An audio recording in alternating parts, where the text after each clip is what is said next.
So the big question is this: why do you keep picking the wrong partner?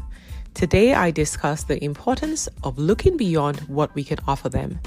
My name is Joan Nwosu, and welcome to the Second Chances podcast, a love journey in black and white. Today was a beautiful day, but not because of the weather, but because I was a guest on an amazing podcast. And this topic came up, the topic on fixing or trying to fix our partners and why many women fall into this pattern. The truth is, I've been there many times, and you probably have been too. And I'm talking about the trap of choosing a partner not based on who they are, but based on what we believe we can do for them. So we're looking at their potential and how we can help them get there. It's a pattern that often leads us into really unfulfilling relationship where there's a lot of resentment and where the focus is imbalanced. So when I look back at my own experiences and a lot of the women that I work with, it's clear that there's this attractiveness of potential, right? You think about the potential and it looks like a challenge. It looks like a project. It's just something exciting.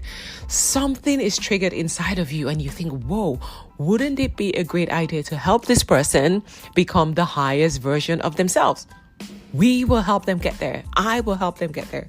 So I thought, and I tried, and I failed. So we often think about how we can not just nurture and support, but how we can really, the actionable items that we can do to push, most times to force this partner's growth. And at that point, we overlook what they bring into our own lives. We're no longer thinking about what the relationship is meant to be, which is a two-way street. We're now solely focused on this partner's potential and how we can get them to this ideal state that we have in our minds of who they can become. Big mistake. The key issue with this mindset or this pattern is it's not sustainable. It's not sustainable in a relationship. A relationship that's built on an uneven foundation where it's just one person focused, or in this case, one person's potential focused, is uneven. And when one partner is more focused on the other's potential rather than on the mutual enrichment of the relationship, it often leads to dissatisfaction and unmet needs. So, how do we shift this pattern? Well, as with everything, it starts with self-reflection. Ask yourself, what truly matters to you in a partner? Because it's really crucial to find someone who complements and enhances your life, someone who brings as much to the table as you do. So before you start jumping into, I can help this person, or I can do this, I can do that, think about what you really want in a relationship. What's more important to you? This is not a project. This is not a job. This is not a career. What really matters to you? You gotta be crystal clear on what that is and be sure that you're able to get from the relationship as much as you're giving into the relationship, not just this one-way street of you going to fix someone. And that brings me to the second point around fix it. There is a huge difference between helping and fixing, right? It is one thing to support a partner. It's another to feel the need to fix or change them, right? So for instance, if your partner is an entrepreneur and he's making $50,000 per month and he's fine with it, he's happy with it, he has time to do all the things, and you're there looking at him thinking, but you could 10x that. You could do way more. You could make $500,000 a month if you did this, if you changed the marketing you did. But he doesn't want to do all of that stuff. You could hire more staff, you could expand, you could go global, but he doesn't want to do any of that stuff. And then you start pushing, right? You start telling him, you can do better, you can be more, believe in yourself, just do this, it's not a big deal, other people are doing it, why aren't you? And you become this nagging person who's trying to fix a situation that's not broken, a situation that's not yours, right? So it's one thing to support a partner, like I said, it's another thing to try to fix them. Healthy relationships are about growth and support, not about filling voids or correcting flaws. That is not your role. It doesn't mean you cannot be a mirror for your partner to help them see areas where they might want to improve.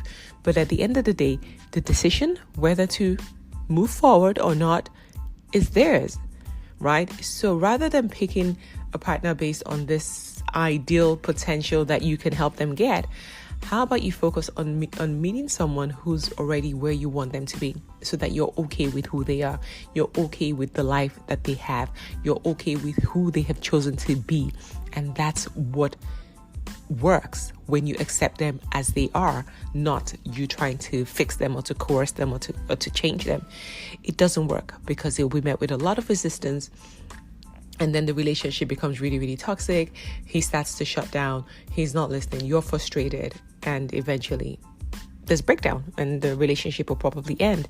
So focus more on supporting and helping, as opposed to wanting to take charge and trying to force them to go in a direction that they're not interested in. And there's nothing wrong with that. That's not why you're with them, right? Relationships are there to help you grow and challenge you, yes, but not in a forceful way. It has to come from the person. The person has to want and be willing to do the work for growth. It is not your role to push them or force them to go in that direction.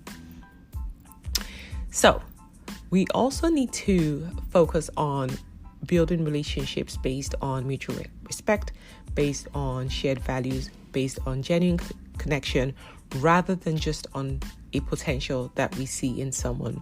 And when I was younger, I would date people that I thought had potential. And I always thought that my job was to get them to that potential in the fastest possible way.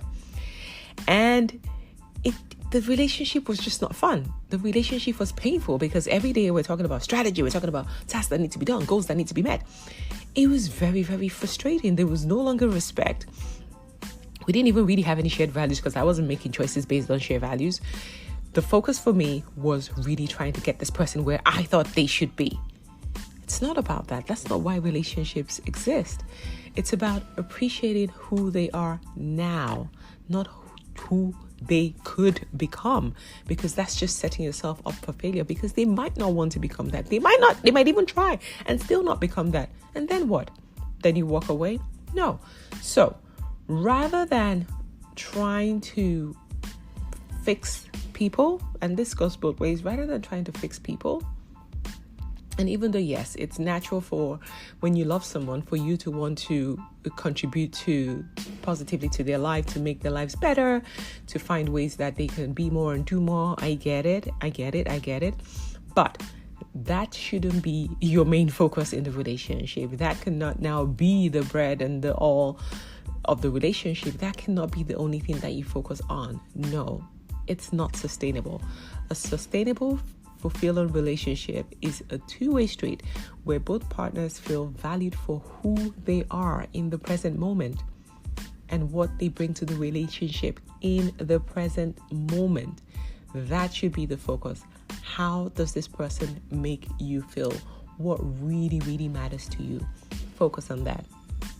But again, like I said, it's not easy, because as women who are successful, who are entrepreneurial, who are ambitious, we can usually just see the end goal.